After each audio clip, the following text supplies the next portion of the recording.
आम्ल, प्रामुख्याने आम्लामध्ये H+ ions असतात, त्यांचं प्रमाण जास्त प्रमाणामध्ये असतं. आम्ल पदार्थ जे असतील त्यांचा सामू किंवा pH असतो, म्हणजे 7 पेक्षा कमी असतो.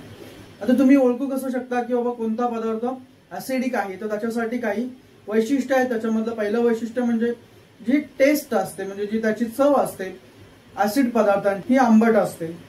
जसं की आपला लिंबू असेल, लिंबाचं जे चव असते ते आंबट असते. दुसरा पॉइंट आहे जे pH किंवा सामू जेवढा कमी असेल तेवढाच तो पदार्थ काय असतो, जास्त ऍसिडिक किंवा जास्त आम्लयुक्त तो असतो.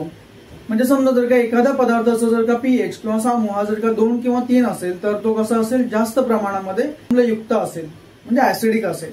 ऍसिड जेव्हा कोणत्याही धातू सोबत रिएक्शन करतात, म्हणजे आम्ल जेव्हा कोणत्याही धातू सोबत रिएक्शन करतात तर त्याच्यामधून त्या आम्लाचा, त्या धातूचा क्षार आणि हायड्रोजन गॅस रिलीज होते. ऍसिड जेव्हा बेसेस सोबत, म्हणजे आम्ल जेव्हा आम्लारीयुक्त पदार्थांसोबत रिएक्शन करतात तर त्यावेळी त्याच्यापासून आपल्याला क्षार मिळतं त्या पदार्थाचं, आणि त्याच्यासोबतच आपल्याला मिळतं पाणी.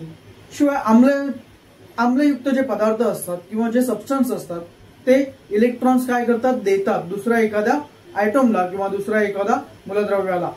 लिंबाचा ज्यूस घ्या, म्हणजे लिंबू सरबत घ्या, किंवा विनेगर, ही ऍसिडची काही उदाहरणं आहेत.